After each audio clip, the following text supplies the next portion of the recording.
Hi, and welcome to UTC Plymouth Open Evening.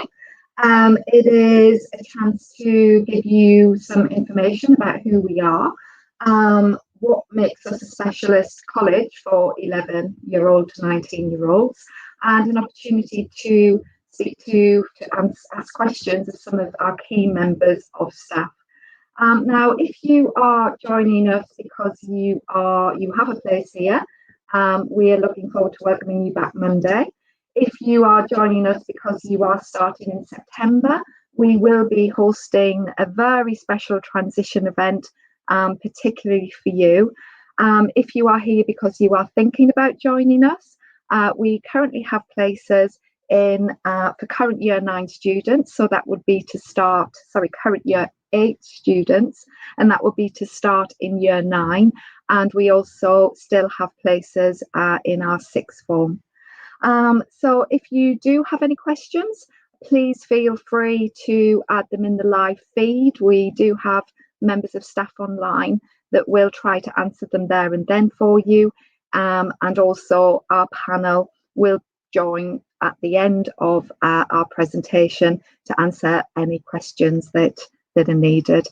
So let's get started with a quick look around the college.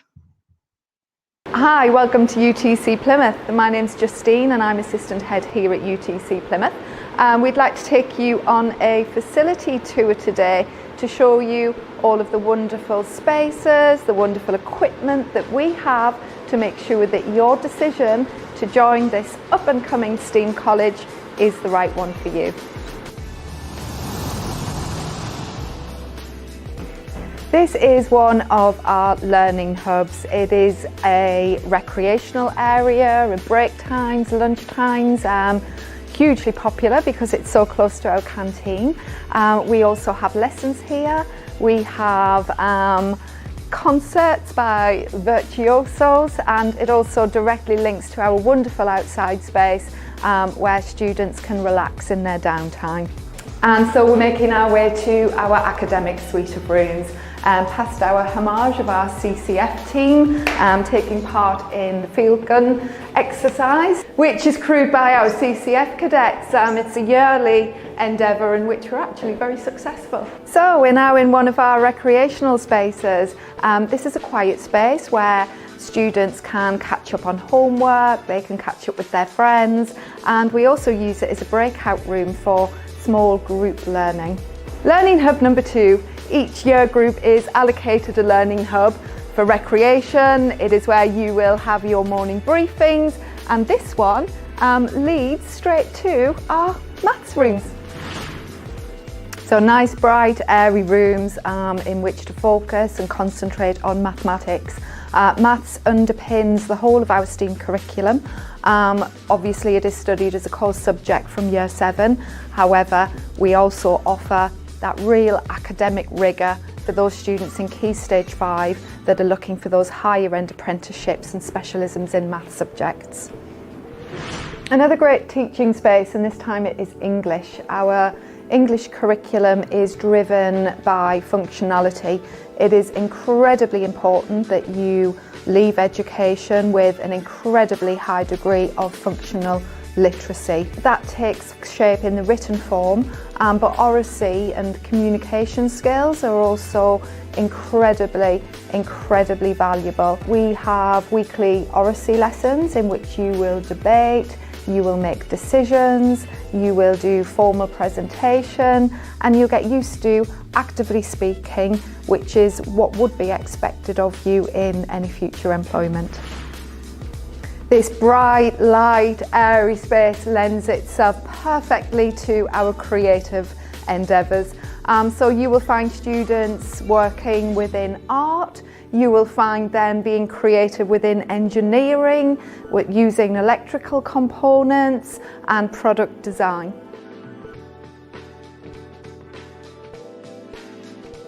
So this is the first of 2 workshops. What you will see is that we have a working forge, we have our hand tooling area, this leads to our fabrication area and into our CNC machines, everything that you could possibly want, all at industry standard, to make sure that you learn the skills that you need to be successful. As you can see, we have all of this wonderful space to accommodate not just car vehicles. We have recently acquired our first 2 yachts, which we are hoping will provide opportunities for our partners to work more closely with you and to develop those skills that are needed to be successful within their industries, which within our city is marine engineering. We're now in one of our digital technology rooms, very highly used. We've got 3 within the building. Our digital technologies are one of the rising economic employers within the city. And as a UTC, our remit is to provide the city with the best possible employees. Our success rate is evident within our 100% preferred destination at Key Stage 5.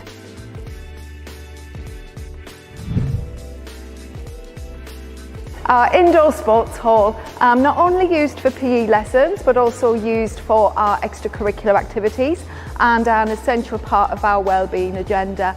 Here you will find students competing, learning to work in teams, running off some excess energy, and what you'll also find are students who are preparing for their Royal Naval entrance exams, so they'll be competing bleak tests and they will be completing circuits in order to get up to speed. So this is one of 5 of our science rooms. Science is absolutely fundamental to our STEAM curriculum. It is studied as a course subject right through from years 7 to 11, and we also have the capacity to study the sciences individually, physics, chemistry, biology, for those students that really want to develop that aspect in terms of future careers. Science is also the home of our Eco School, which is an absolutely fundamental foundation to everything that we do. We want our engineers, our scientists of the futures to be innovative.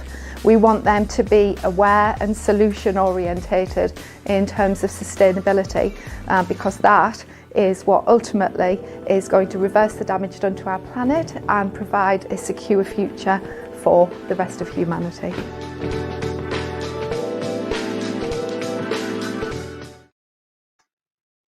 So lots of information there. We've got lots of wonderful spaces, lots of wonderful technology, and here to tell us a little bit more about what makes us so special is our head teacher, Jo Ware. Hi, good evening, everybody. Hi, Justine. Hi, Jo. How are you? I'm good, thank you. So I'm sat here in one of our large workshops. Hopefully you can hear me. I tend to have sound issues every time I do these events. So fingers crossed you can hear me okay. Yes, we certainly can, because we've triple checked, because one of the most important voices in the school, Jo, and it's great to have you here. So can you tell us a little bit about UTC as a university technical college? What makes us different from all of those from the other schools in the college? Well, basically, we are part of 48 UTCs across the country. And the idea behind a UTC is that we, from a young age, prepare students for the world of work. There are many misconceptions of a UTC, one being that it is not a place that has an academic drive, which is absolutely not the case at all. And another misconception sometimes, if people look at the word university and think, oh my goodness me, am I able to go to a university technical college? And the answer is absolutely yes, right from the age of 11. And we are only one of 2 UTCs in the country who are now taking young engineers from year 7. You can come to us and we will support you on a pathway in a STEAM environment. Now, in year 7, you will do a broad curriculum. So you will do humanities and you will do languages. However, when you get to year 9, you start to look at a more specialist curriculum. So there are lots of different routes that you can go to. What's really unique about UTC is that we are on first name terms with our students. We really feel that breaks down a barrier. At the heart of our school is student voice, and our rapidly growing UTC is doing so because of the students. I've absolutely no doubt about that. It is the students that are here currently that are driving us forward. And so therefore we are going in amazing and exciting directions. Something else that's really exciting about a UTC is, given our current climate, coming out of a pandemic, what that has made everybody realise is that our economy needs to recover. And what many people don't realise is 60% of our jobs in the city are STEAM related. Our specialism in manufacturing engineering is what is actually at the heart of the jobs in the city. And there are so many opportunities out there. There are many positions, many jobs out there, and not enough people. And a lot of the jobs of the future haven't even been developed yet. So we are working with people all across the country, and in particular within our own city, to develop the careers of the future. So that is really, really exciting. So whether you are in year 7 or you're in year 8, or if you're in year 11, there is a future here for you, even if you've never really had any experience of engineering before. That does not matter. Fantastic, Jo. You mentioned a little bit about how quickly we have grown, and it has been an incredible growth period for us over the last 2 years. And I know originally that was our vision for the future, to get the right students, the STEAM orientated students that were driven, that wanted to know, that needed to be somewhere to fulfill those aspirations. Has that vision changed? Have you? What's the vision now? Where do we go from now? Well, our vision is, well, to be honest with you, I'm really pleased to say that we are not just full for our current year 7s, but we are oversubscribed. So it's really clear that people are understanding that importance of high aspirations, where you get the fantastic academic curriculum, but then you get to apply those skills. So you're not just learning the theory, you're able to put that into practice. What is really, really clear, our vision is that our young people, particularly if they come here right from the beginning, will leave here so incredibly employable that they are going to have the pick of the jobs, not just in the city, in the country, and around the world. We already get feedback from our sponsors, from our employers, that say that our young people that leave us in the 6th form are heads and shoulders above other candidates. So we are absolutely growing this reputation. That vision is only just going to go above and beyond, because for our little year 7s come in here using these machinery and learning these skills, they are going to be an absolute force to be reckoned with. So that's incredibly exciting. I agree. And part of our success as well, and this often, these incredibly important people, they work behind the scenes, very underrated, but we have got such a strong team of governance that really understand who we are, where we've been, where we're going. Could you tell us a little bit more about our governing panel, our governors? Yeah, I mean, our governors are incredible people. If you want to know more, you can go onto our website. You can see who our trustees are and who our governors are. But they come from a wealth of different industries within the engineering world, but also within the university, and also within the Army and within the Royal Navy. And so whatever direction you choose to go in, and you may not know, you absolutely may not know, we will help you and we will guide you. And that's just another thing to say, is something that's really unique, is that you will work with people in industry. You will have a mentor when you're in year 10 and when you're in year 12, and they will guide you through. And it absolutely does not matter if you're not quite sure where you want to go. And that's part of the absolute kind of culture here is it's absolutely okay to take risks and to explore, because we are in a real exciting point actually coming out of this pandemic, as I said, because things are changing. We've learned a lot.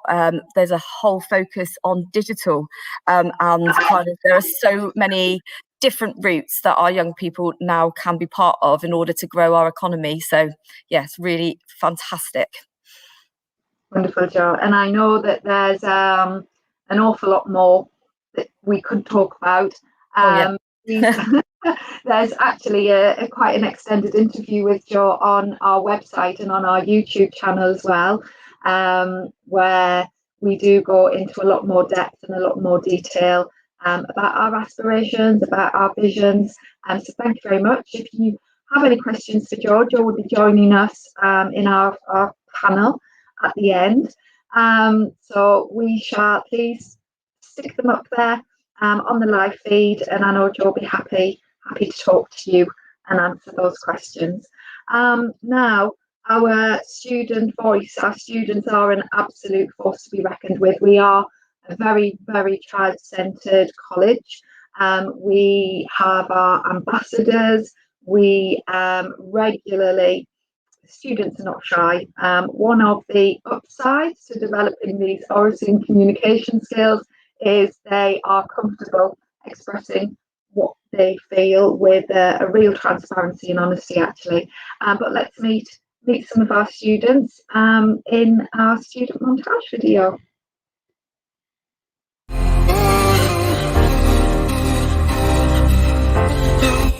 Where I modelled to be a future engineer. Teachers are really friendly and are always ready to help. I can see my friend. I can see all the art and engineering opportunities in front of me. We have fun. My teachers can make my learning fun. Well, I'm supported on every level. I can feel safe. I feel like I can identify myself freely. I am pushed to the best of my abilities. Unlike any other schools, we do engineering and women in STEM. Kids can enjoy engineering in their own bubbles. Children get to do engineering at a very young age. I can focus on my GCSEs and adapt to a new setting. I can pursue my dreams, achieve my goals, and make best friends for life. And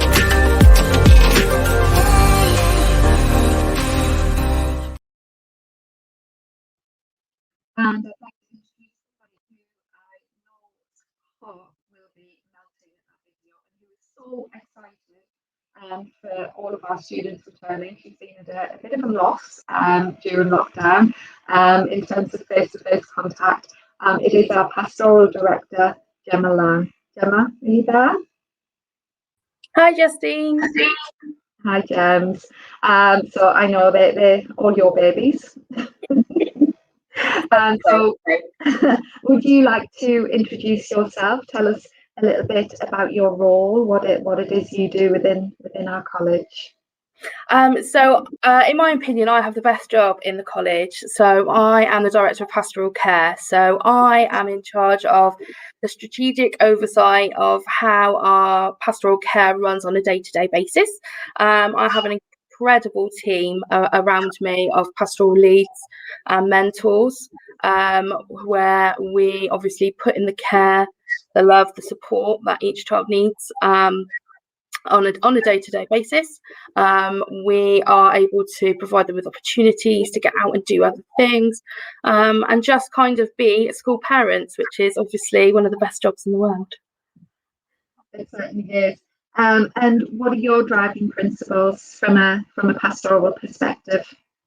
I think it's really important that every child feels noticed, that they feel valued, that they feel loved, they feel supported, and I think that our school is exceptional in that ethos. It is based around family.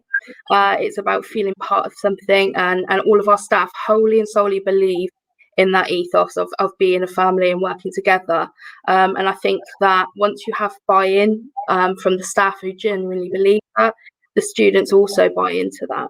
And so I think for me, it's really important that continues, and that every child feels that they are visible and they have somewhere and someone to go to.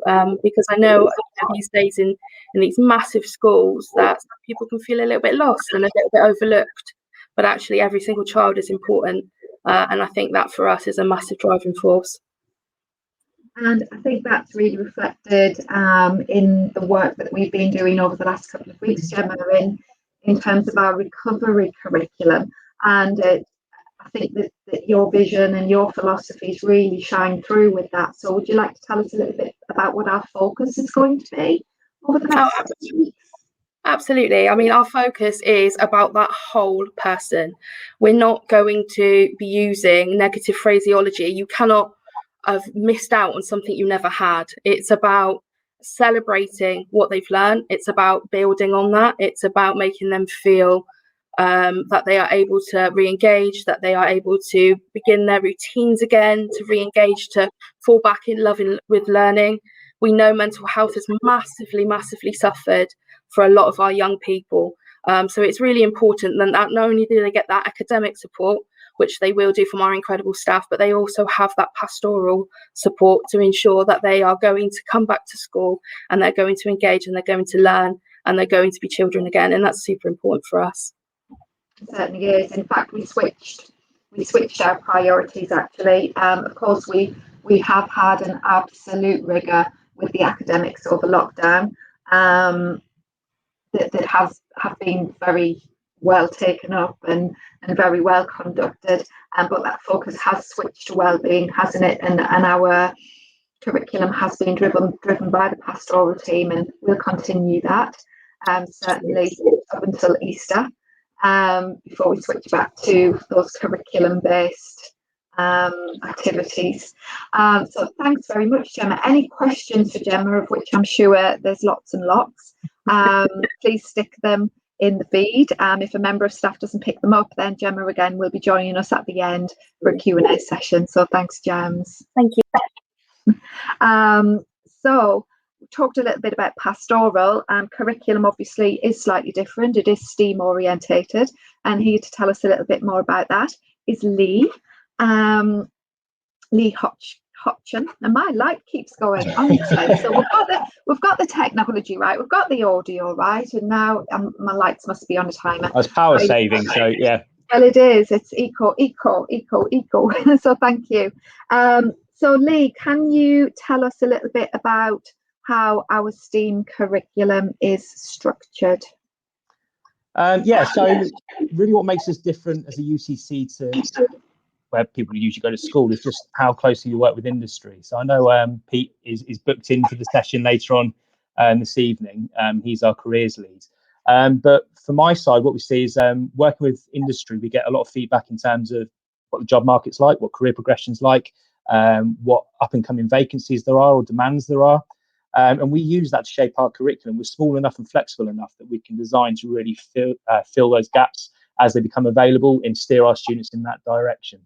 So we work with, as I said, our partner industries who invest in us directly, not financially necessarily, but certainly give us lots of guidance. They actually QA our curriculum and agree to it before we run it or make any changes. We work with the UTCs across the whole country and the Baker Deering Trust to look at national data as well and what's happening nationally, trends there. So we're not just looking at the local area, although there is a massive skills gap here in terms of STEAM, and most of our students will go into that gap. There's a huge range of national opportunities for those students. So yeah, it's really that informed directive to construct our curriculum around that makes us different and makes our students come out with those employability skills that we so desperately need.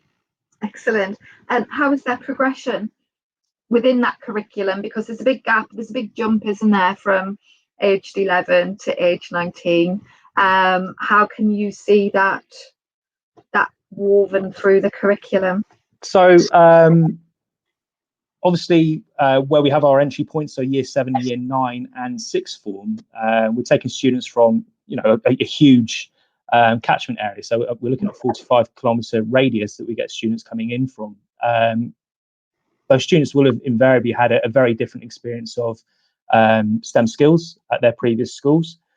So certainly the first thing we do is in those areas just really look at rapid upskilling. So focusing on hand tools and orientating workshops in year 7 and 9. We have a core curriculum that runs all the way through. So that's science. Put science first. Sorry, I'm head of science as well. Science, English, and maths. I should say English, maths, and science, which is it massively underpins the employability skills they have. In the whole STEAM sector, they're using English, maths and science throughout. So they really form the backbone of our curriculum. As Joe alluded to at Key Stage 3, we need to keep our curriculum broad. So we do have a STEAM focus. We have 3 core subjects. We have engineering at Key Stage 3. Computing is a big curriculum focus for us because digital literacy is a huge area that all of our students need to be competent in. We have art and design. We have our humanities subjects as well. So we have geography and history, German. So we've got languages in there as well. And that's so that students have, a broad understanding of the world that they're going into, not just of STEAM careers. They need to be well-rounded individuals to make, informed decisions as they move forward as well. That narrows a bit when we get to Key Stage 4. So again, we have our core subjects coming through. They're mandatory, but for our employability focus, and they're really, really important. So English, maths and science, that the academic study of those is a real key part of what we do. We have ICT or computing as a non-optional subject. They have to take that at Key Stage 4. And again, that's that digital literacy that we're seeing a huge expansion in the workforce coming through there. And then we have 4 option subjects. So we have engineering, vehicle technology, so working on cars and engines and things, art and design, and GCSE PE as well, for those wanting to go into sports science and that sort of thing, as optional subjects at GCSE. And then on to Key Stage 5. There's quite a lot to get through. Key Stage 5, so we have a variety of pathways, actually, both at level 2 and level 3. So we have what we call a pre-apprenticeship route, which is for students that may not have got their English or maths grade to progress onto level 3, or would be focused on possibly a more workshop-based destination. So they're working on more of the machining and skills in the workshop. We have our sort of flagship advanced manufacture BTEC, which is level 3, and we do that in 2 different routes. So more of a higher apprenticeship destination route. We do have actually 50% of our students at the moment progress onto university from it, but the intentions for apprenticeship. That's an extended diploma in advanced manufacture with an AS Maths. We have an academic route, which we are targeting for university students. So that's a diploma in level 3 engineering again, and then with a full A level in maths or physics. We have an ICT route there, so that's a level 3 BTEC again. And we have a creative route, which is art and design, alongside an A level in English, for those that will be working, PR, advertising, digital relations, all that sort of thing will be encompassed in that. So quite a variety of pathways, but all very much with the intention of getting people either into higher education or into the workforce and filling well-paid actually careers, which is the whole point of this. Absolutely, and lots of information for that. But if you are particularly looking at a transfer within sixth form, again, if you go to our website, if you go to our YouTube channel, we do have a video that breaks down those options. There's also a lot of career guidance in terms of where those options lead to, and of course, as you mentioned, Lee, we'll be bringing Pete on after you to give us a little bit more information about that.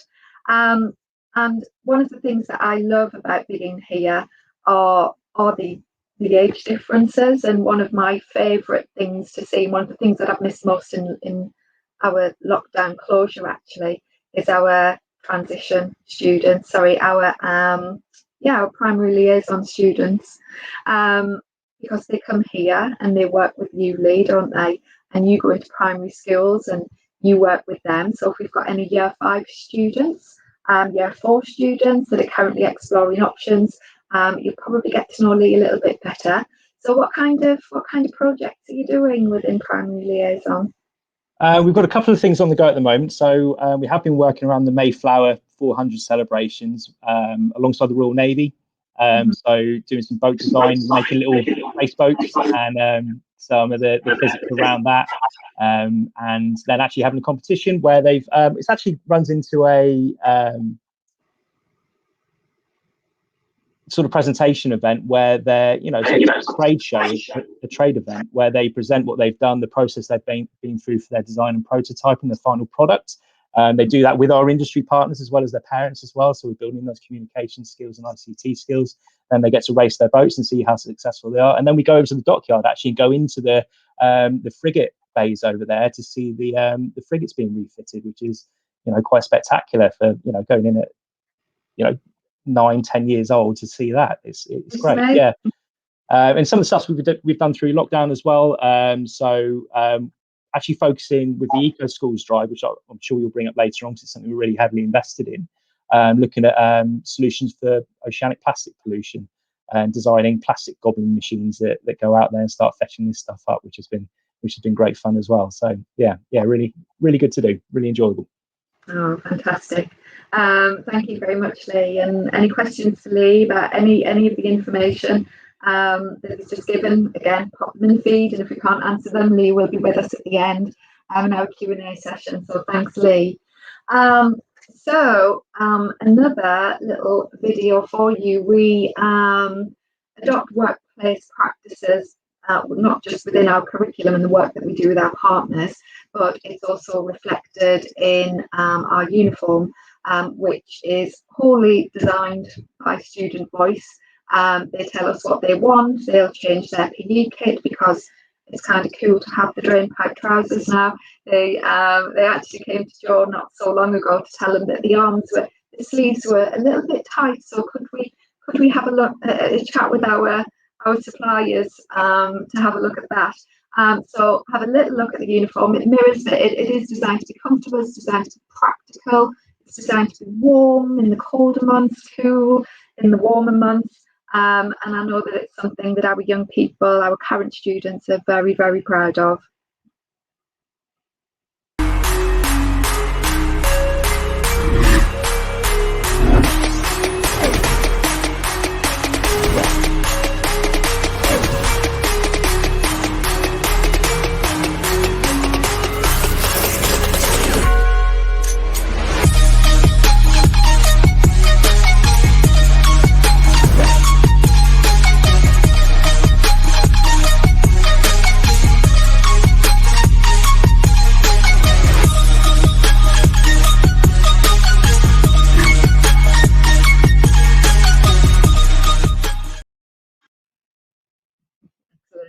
And so I'd like to introduce Pete Brown.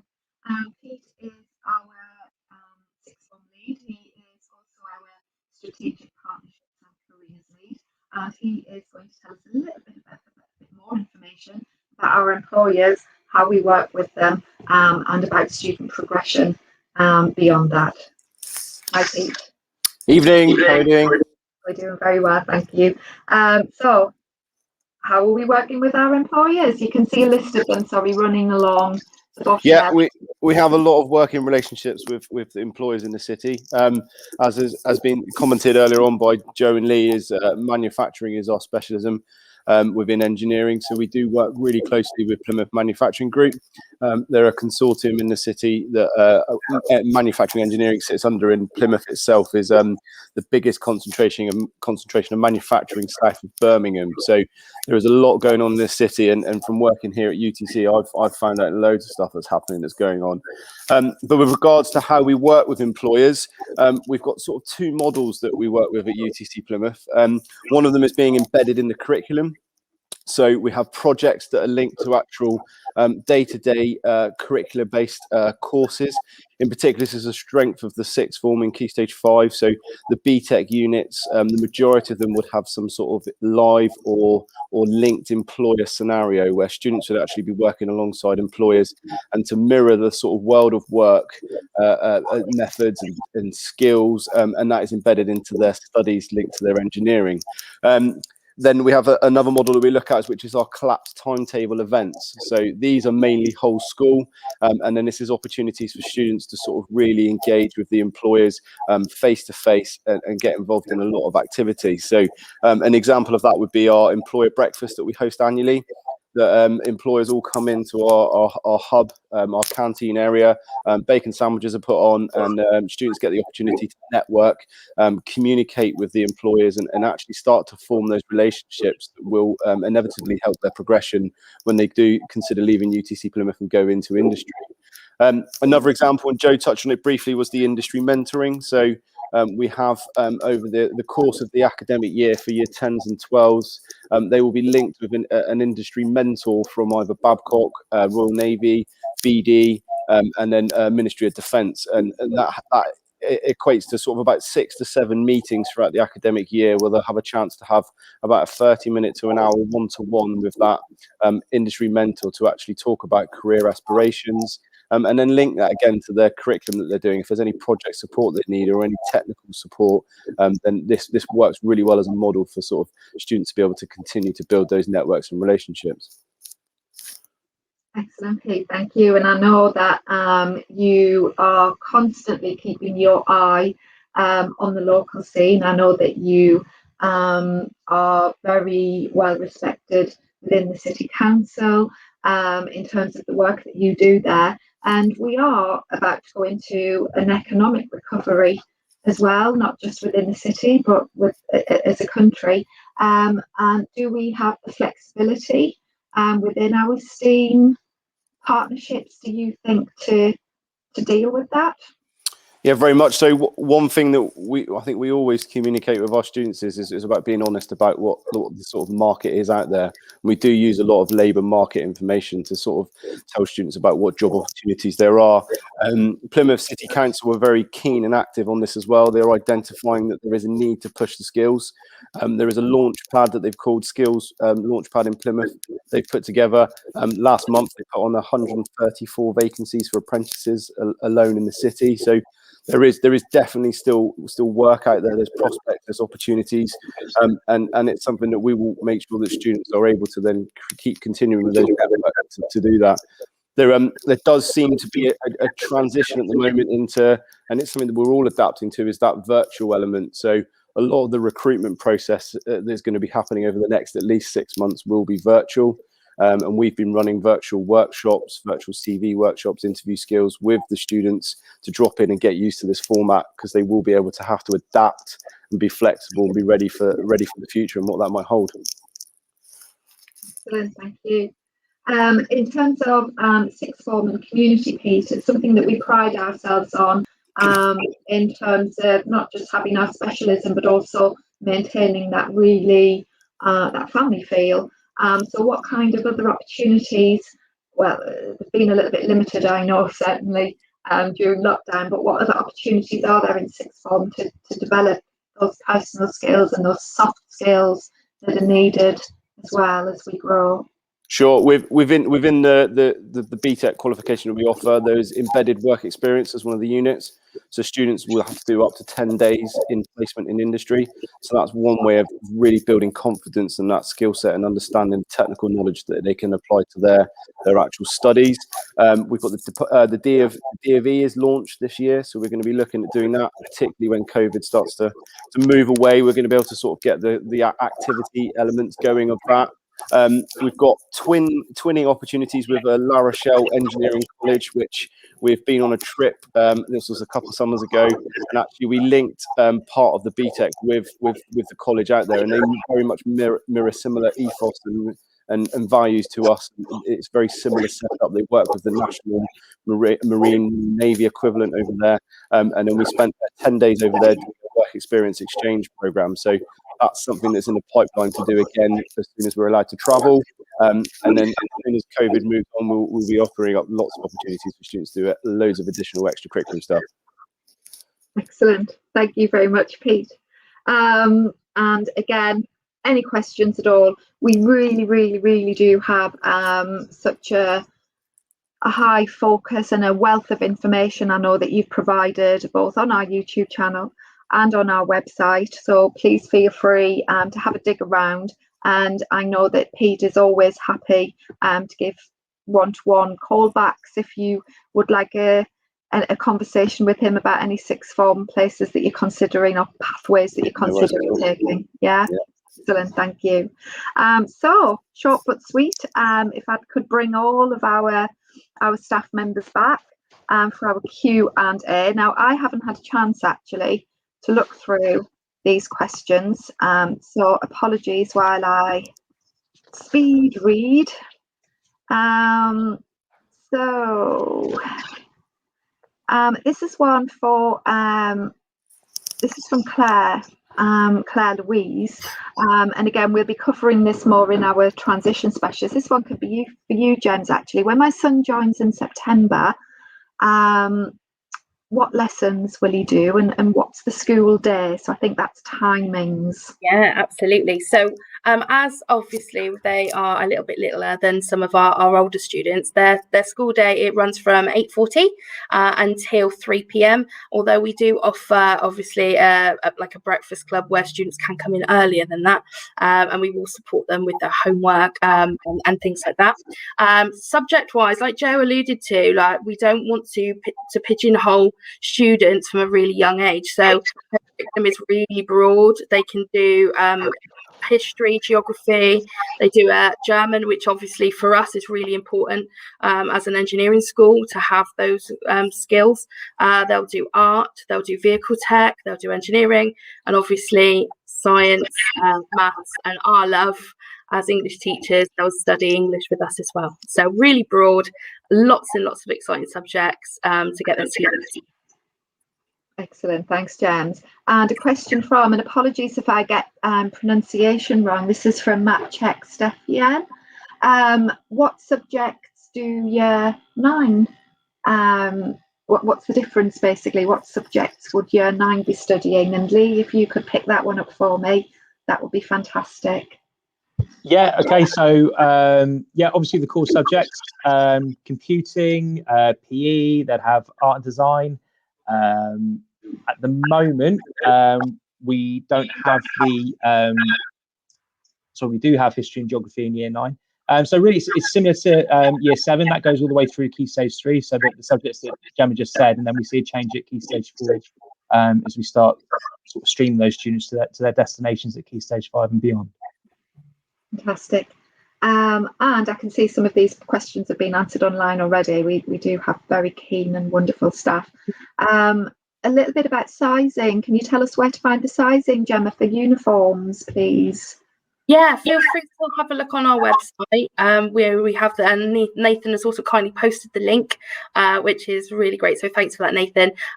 Obviously, that should give you some information and a rough idea. However, obviously, it's, you know, you can order the uniform, it can get delivered to school, or you can pick it up from the shop in Saltash, and obviously we can help to make sure that the sizing is correct. And if not, obviously it's easy to send back and to reorder the correct size.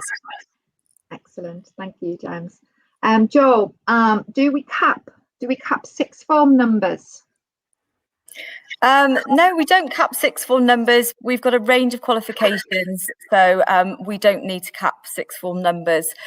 We do wish to keep the class sizes down at sixth form. That's really, really important. So, you know, we do keep that in mind, but there shouldn't be a need to cap at sixth form. And a quick question you can continue with, actually, Joe, do sixth formers wear uniform? Yes, they do. Again, we're preparing for the workplace. We are very kind of keen here to have that kind of family feel and that sense of belonging. Staff have a uniform. They don't have to wear it, but they do every single day. Hence why we keep developing new styles. So we're very much into our uniform. Our sixth form wear navy blue. Hoodies, polo top or t-shirt, and I won't go on about uniforms, I could for hours and hours and hours. And they also have, they can wear work combat trousers or shorts, and we've got overalls or coveralls. I'm learning all about this fashion. Steel toe caps. It's very exciting. The uniform's lovely, and it takes away the stress of having to worry about what to choose to wear. That's what I like about it as well. Yeah, me too. Lee, this is for you. Is your hair naturally curly or is it planned? 40 minutes every day with the curlers in. No. I'm only funny. It was Petey double dared me to sneak that one in, but it was the better of the two questions that he asked. Sorry about that, guys. Oh, Ginny Hoskin is asking when parents are going to receive information regarding those. So this is a transition question, Gems. Yeah, no problem. So transition starts just after Easter. We are starting to make plans and start meeting as a team, and then you'll start getting some contact, and you'll get your information and transition booklets sent out. There will be meetings, phone calls with yourselves and with the students via their primaries.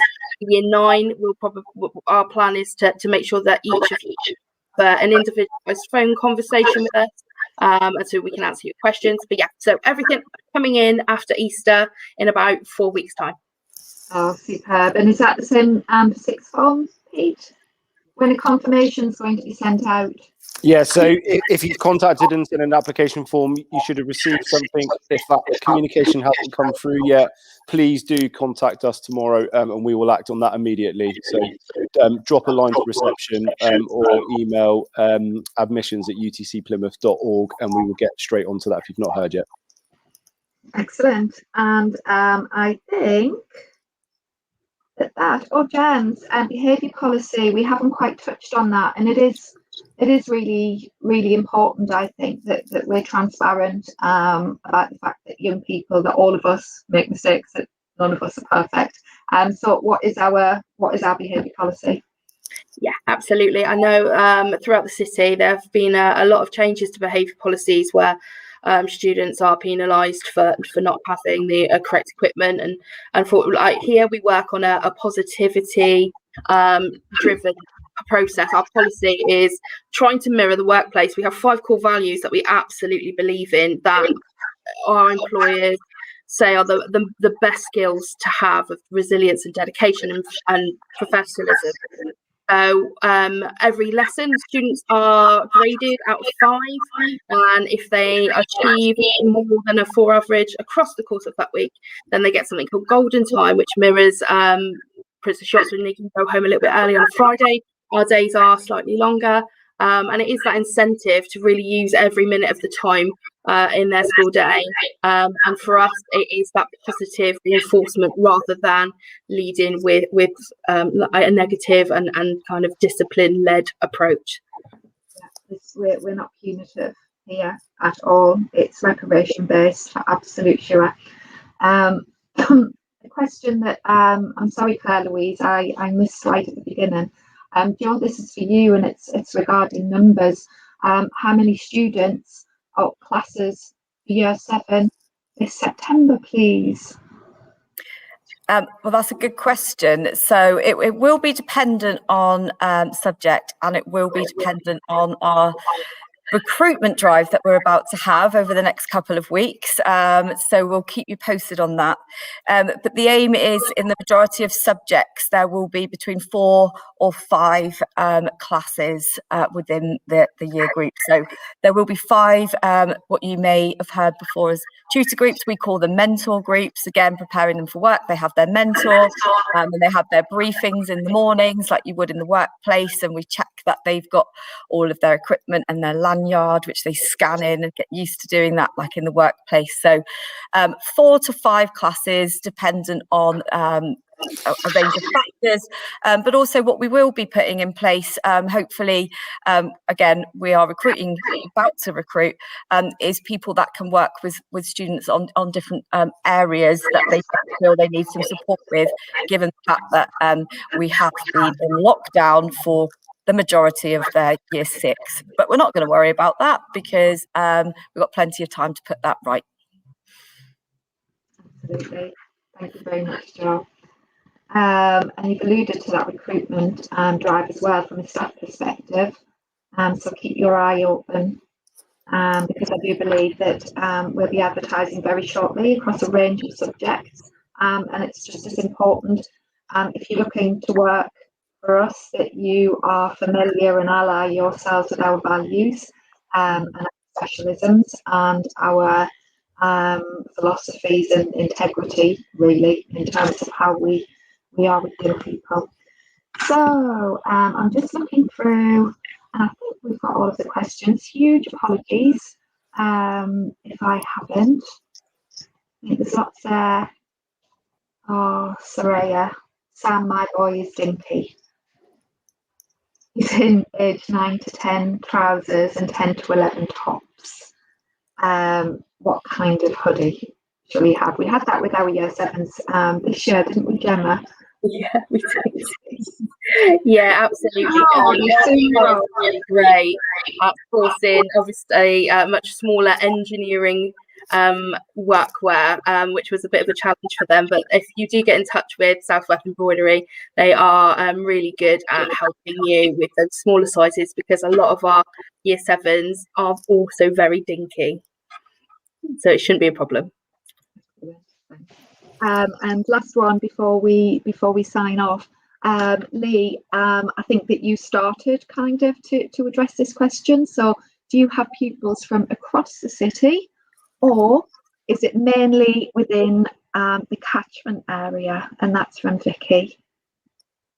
It's a mixture of both. So we do have local students coming in. We certainly get students coming in citywide.